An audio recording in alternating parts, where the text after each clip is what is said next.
Hey, Exoticals, it's your girl back with another Exotical rant. Let's get right into it. You know what I was thinking about? You guessed it. Tia and Tamera, Maury, they're beefing. Tia revealed on her latest TV show, which is a reality show that's going to be on WeTV, The Next Act, that my sister and I are no longer speaking. Let's get right into this. Tia, I love the twins. I love their brand. I do like Tamera's brand separately better, if I'm being honest, because she's less of a look at me type personality. She's more of she's just doing her personality. So her and my vibe match the most.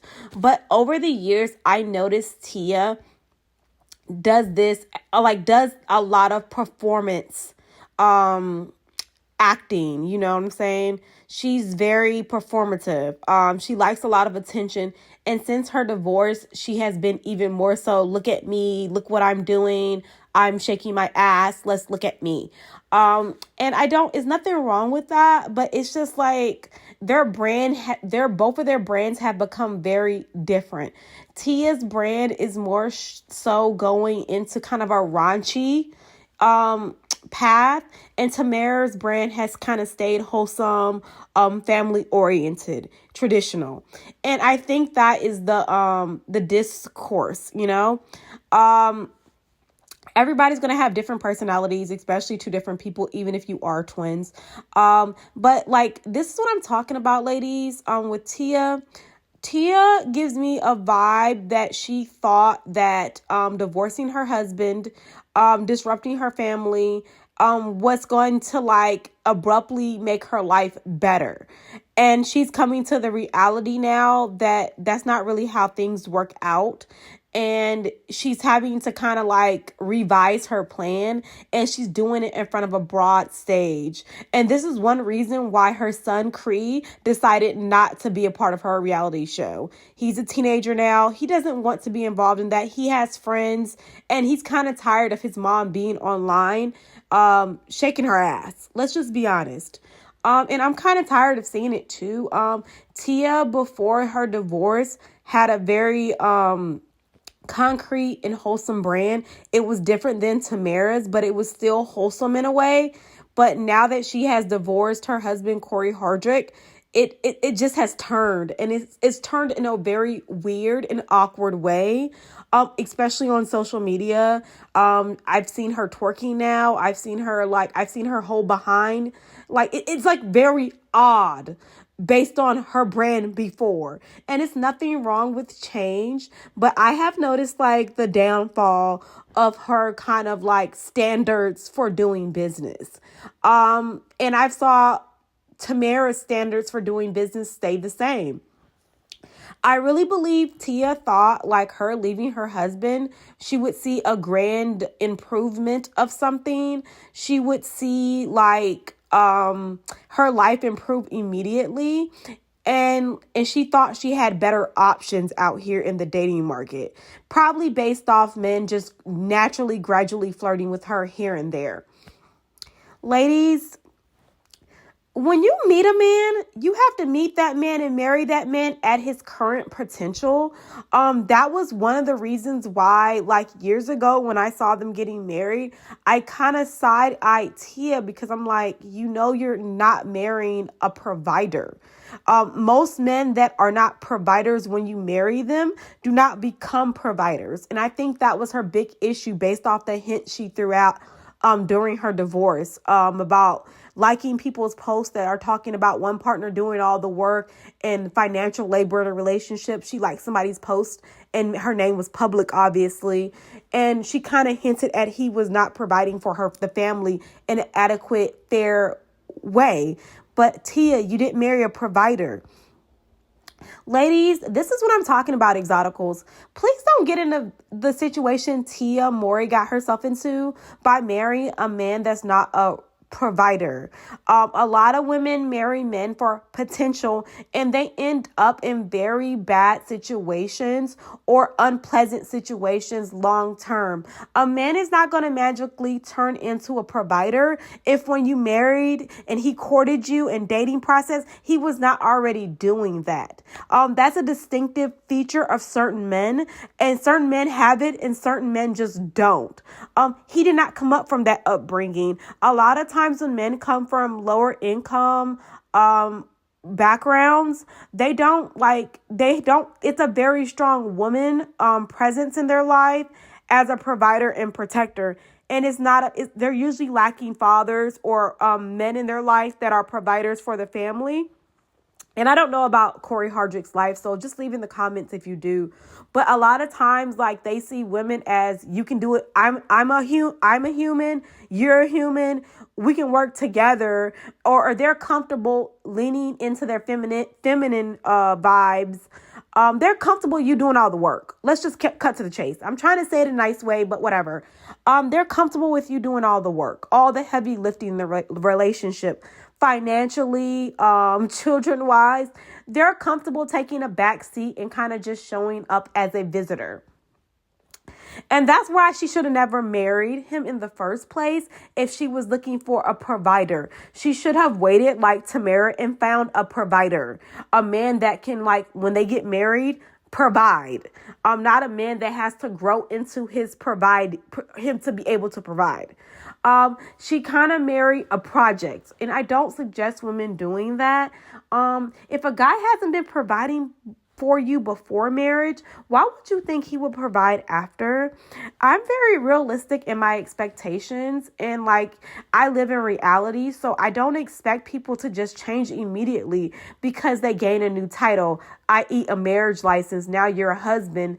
Ladies, I kind of consider this situation a lot of toxic femininity. You kind of get into a situation, you know what it is, and then years down the road, you kind of like decide you don't want to be in that situation because it's not changing. But the guy is looking at you like, you knew where my capabilities were. Why do you want things to change? You were comfortable taking care of me all these years.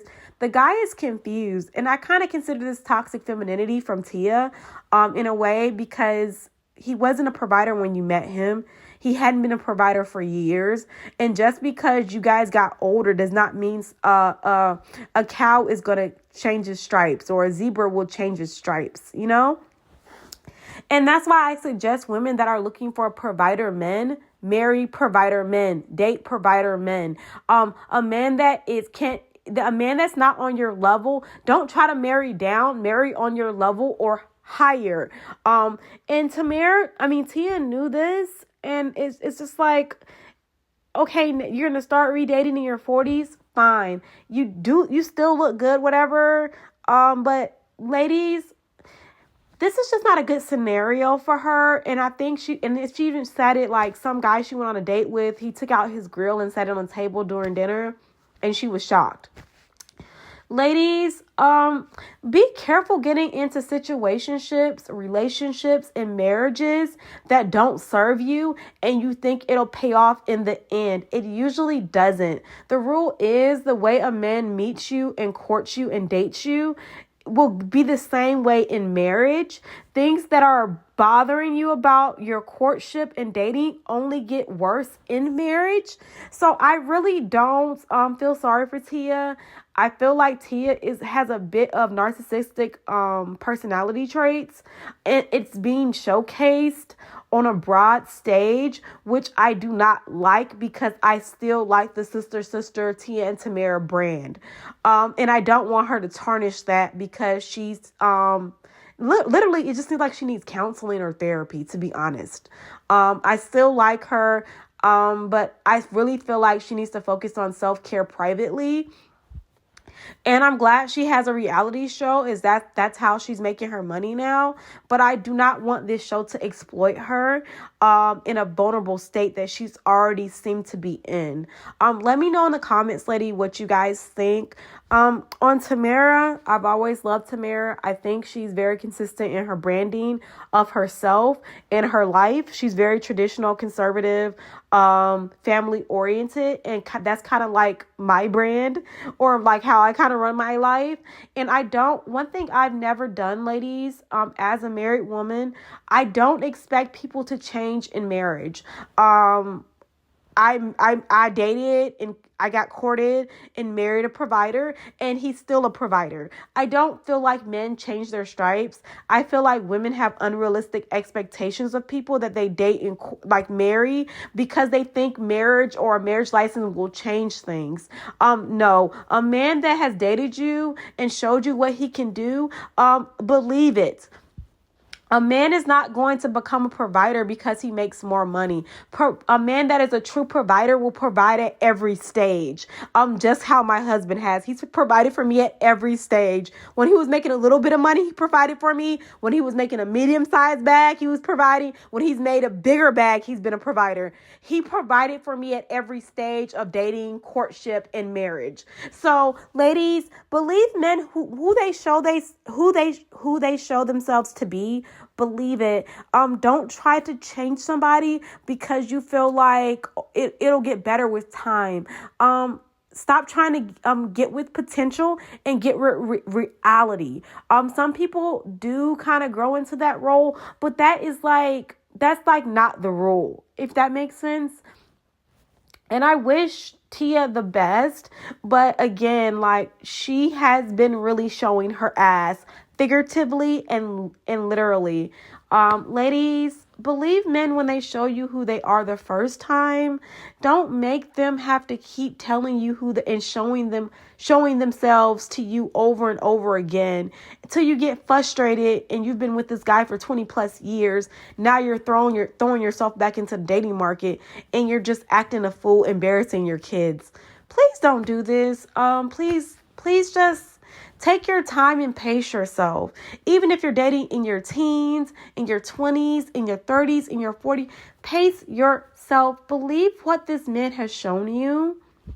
Stop trying to make him a project. And if you do make him a project over 20 years, you might not like the end result or what he shows you after you thought you completed that project. Does that make sense? People are who they are. Accept them. Or get somebody else. You know what I'm saying? Accept somebody for who they are, or get somebody else, and do it before the 20-year plus mark, because it just looks weird. And then you're at an odd age to start dating, and then you're just putting yourself in a predicament you don't want to be in. And I see a lot of girls do this, like they try to marry men for potential, or they try to be with men in situationships and relationships for potential. Potentially you'll get frustrated, and potentially you probably will get a divorce like Tia. Potentially. So let's just put yourself in a winning journey by believing what a man has shown you. And if he's not a provider when you meet him, he's not going to grow into that if he hasn't seen that in his home life and he's not comfortable doing that. You can't force any man to do something he doesn't want to do.